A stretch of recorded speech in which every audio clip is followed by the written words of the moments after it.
Making headlines this hour, Minister of Legal Affairs at President's Office Aishat Azima Shakur states that the forceful influence exerted by foreign countries in the internal matters of Maldives has had negative end effects on the country.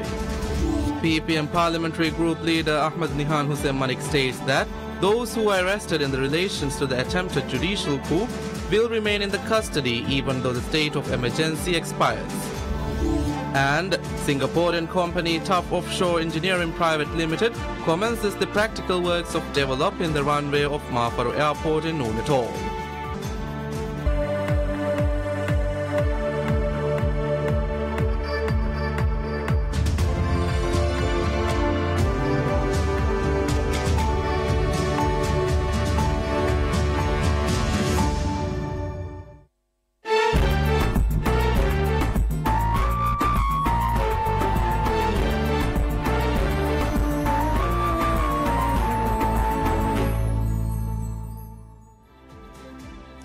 Hello and welcome to PSM News in English with me, Mariam Shoshat.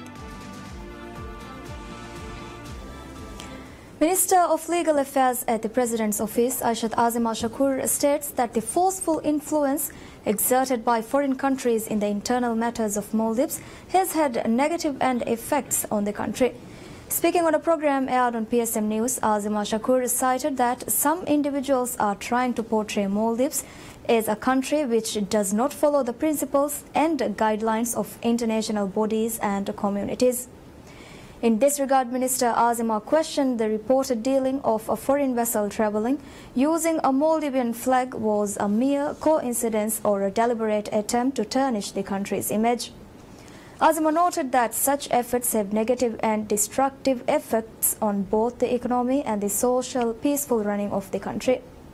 Azima affirmed that the administration of President Abdullah Yamin Abdul Qayyum would assure the peaceful running of the country and would not allow any individual to topple the lawfully elected government.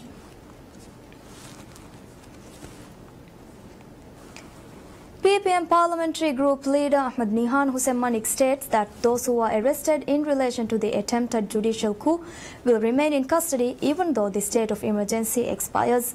Speaking at a press conference held by PPM, parliamentarian for Vilimale constituency Ahmad Nihan refuted rumours that individuals in custody will be released once the state of emergency expires, highlighting the authorities will carry out investigation of the case. Nihan assured the investigation is progressing at a fast pace.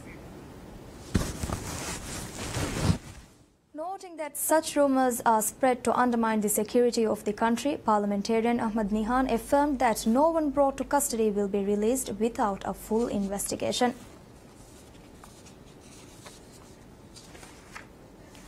Ministry of Gender and Family establishes a child-friendly interview rooms in 2 atolls to allow social workers to interact with child victims of violence, abuse and neglect. In this regard, Gender Ministry, along with United Nations Children's Fund UNICEF and Maldives Police Service, established a child-friendly interview rooms in Family and Children Services Centres in Nilandu Island of Fafu Atoll and Kudahuadu Island of Dalu Atoll. Both the rooms were inaugurated by Minister of State for Gender and Family, Dr. Mariam Jabin. According to the Ministry, child-friendly interview rooms will be established in other atolls.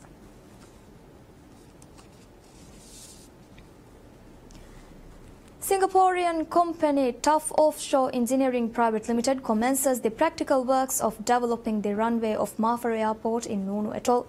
According to the developer, the 2,200-metre airport would have the capacity to land aircrafts of Airbus A320 Boeing 737. Meanwhile, works of developing the parking apron and taxiway are also continued. Nunu Atoll being one of the key areas where tourism industry is progressing at a fast pace, the administration's goal of developing an airport would increase the atoll's prominence in this industry. Under this objective, a passenger terminal, a VVIP terminal and private jet parking space is developed to attain this goal. In addition, a 100-bed, 50-room city hotel is also planned to be developed in Mafaro Island. According to the developer, Mafro Airport in Nunu Atoll is developed in an expenditure of $60 million and is expected to be completed by July this year. Maldives Ports Limited MPL reveals that the company would open application process for apartments built by the company under HIA project by the end of this month. The HIA project, which is a key initiative of President Abdullah Yamin Abdul Qayyum to provide housing for employees of state-owned companies, has designated towers for various companies. President Abdullah Yamin Abdul Qayyum and First Lady Fatma Ibrahim inaugurated the HIA housing project as part of the administration's housing policy. MPL contracted the construction of 3 of its towers to a Singaporean company. MPL revealed that 14-story 3 towers would have 333 bedroom apartments and 204 one-room studio apartments. MPL revealed that works are progressing at a fast pace to provide a route easing payments for housing loans by the staff of the company. In this regard, MPL has carried out discussion rounds with various banks and the Pension Administration's office to lease loan from the pension fund. According to MPL, foundation works of the 3 towers are commencing at a fast pace in Hulumale's second phase. President Abdullah Yamin Abdul Qayyum has assured that the housing issues faced by Maldivians will be solved with the largest housing project ever to be inaugurated in Maldives. A total of 10,080 housing units will be developed in 36 towers, which would include apartments of 1 bedroom, 2 bedrooms and 3 bedrooms. Private companies along with state companies and government offices are part of the first-of-its-kind mega project. Maldives Transport and Contracting Company MTCC reveals that all works of constructing the Kurdufushi Airport is expected to be completed and would be out on service by the end of July this year. The reclamation of land needed to develop the airport was inaugurated by President Abdullah Yamin Abdul Qayyum. MTCC reclaimed a total of 15 hectares of land, with 6 hectares from the west side of the island and 9 hectares from the mangrove area in Kurdufushi to develop the airport. The government also contracted MTCC with the shore protection project of the reclaimed area. The land reclaim project and shore protection project were contracted to MTCC to be completed within 6 months. A total of 1.2 km long and 30 meter wide runway, a taxiway, and an apron at Kurdufushi Airport is also contracted to MTCC to be developed under the $11.9 million project. In an exclusive interview with PSM News, Director of MTCC Muhammad Husham revealed that all works of reclaiming land for the airport was completed in January this year, while revetment works of the airport is commencing at a fast pace. In this regard, Husham noted that currently works of creating soil beds required for the runway is progressing and assured that all works of the project is commencing as per the given timeline. Husham cited that the company is aiming to complete all works of the airport by the end of July this year.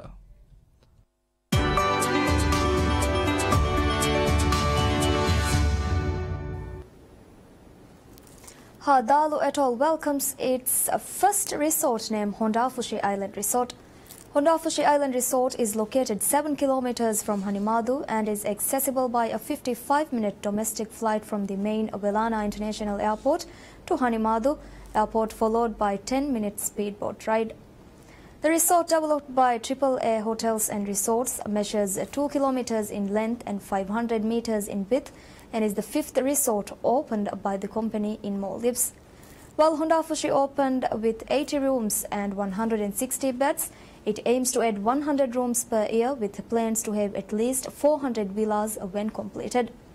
AAA Hotels and Resorts also run Filiteo Island Resort in Fafu Atoll, Medufushi Island Resort in Mimu Atoll, and Batala Island Resort in South Ari Atoll.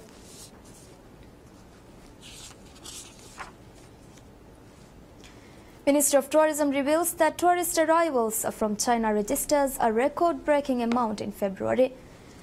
According to the latest statistics of Tourism Ministry, an incline of 19% has been registered in the Chinese tourist arrival in February this year, by culminating a total tourist arrival of 33,506.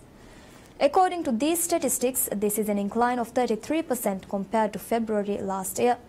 Despite the declaration of state of emergency in Maldives, tourist arrivals increased by 19.2% in February compared to the same period last year. 144,286 tourists arrived last month, boosting the number of tourist arrivals to 286,637 in the first 2 months of 2018. This is recorded as an increase of 16.3%. This is recorded as an increase of 16.3% compared to the same period of the previous year. Tourist arrivals from Europe were recorded as the most number of tourist arrivals from a single market. Hideaway Magazine awards Wakkaru Maldives with the Newcomer of the Year award. In conjunction with ITB 2018, which concluded earlier this month, Hideaway's publication house organized their annual awards ceremony in Berlin. It is notable that Wakkaru Maldives was awarded the prestigious award within a short period since its opening. The first group of tourists arrived in the resort was welcomed during December last year. Wakkaru Maldives is located in the UNESCO Biosphere Reserve of Ba Atoll and is accessible by a 25-minute seaplane flight from the main Velana International Airport.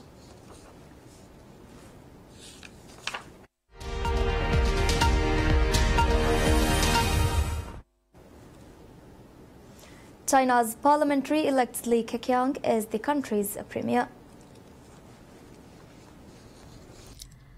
China's parliamentary elected Li Keqiang as the country's premier and appointed a senior graft buster as head of the country's new anti-corruption body. Li, 62, was reappointed with 2,964 votes in favor and only 2 no votes, which kicked off his second 5-year premiership. Supervisor Minister Yang Jiado, who is also a deputy head of the party's own graft-fighting Central Commission for Discipline Inspection (CCDI), was elected head of the National Supervision Committee, which will have a wide remit. Yang, 64, worked in China's financial hub Shanghai for 2001 to 2014, coinciding with President Xi Jinping's brief job there as the city's party chief in 2007. She has waged war on deep-rooted corruption since assuming office more than 5 years ago, locking up dozens of senior officials.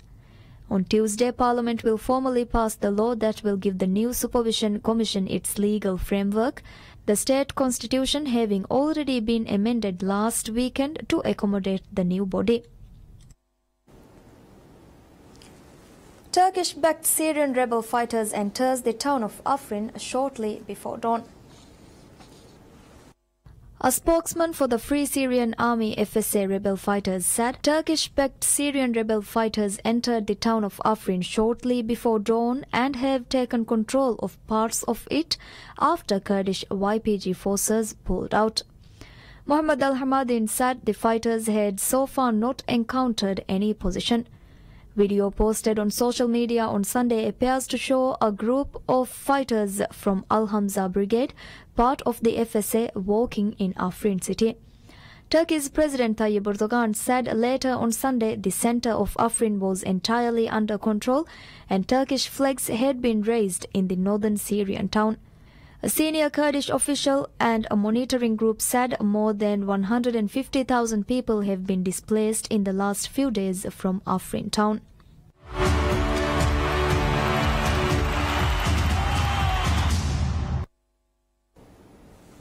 Morocco proposes using 14 stadiums and budgeting to spend $15.8 billion on infrastructure if it wins the right to host the World Cup soccer finals in 2026.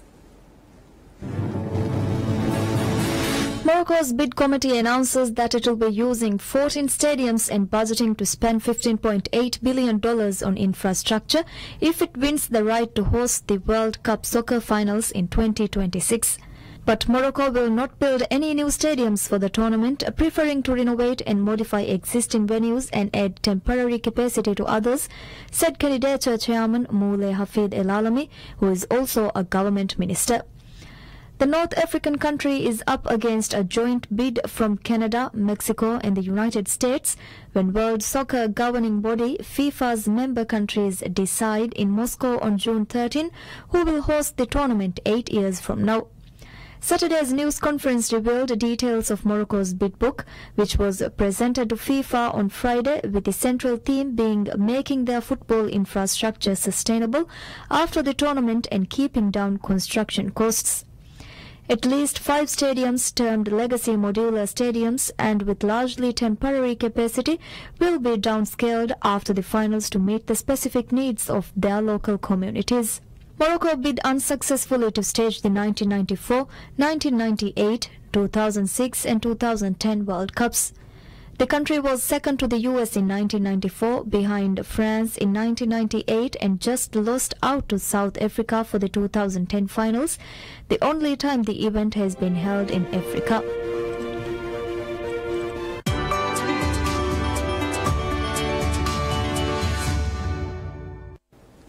The world's most expensive chocolate goes on display at a chocolate fair in Obidos in Portugal.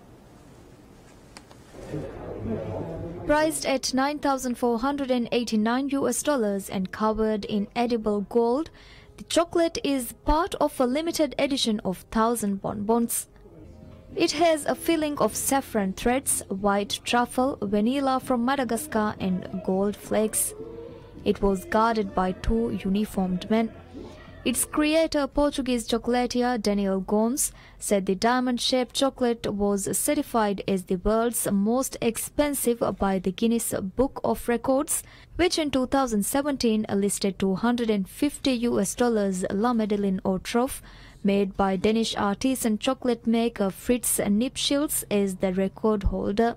Its crown-shaped box is decorated with 5,500 Swarovski crystals and also carries personalized princes.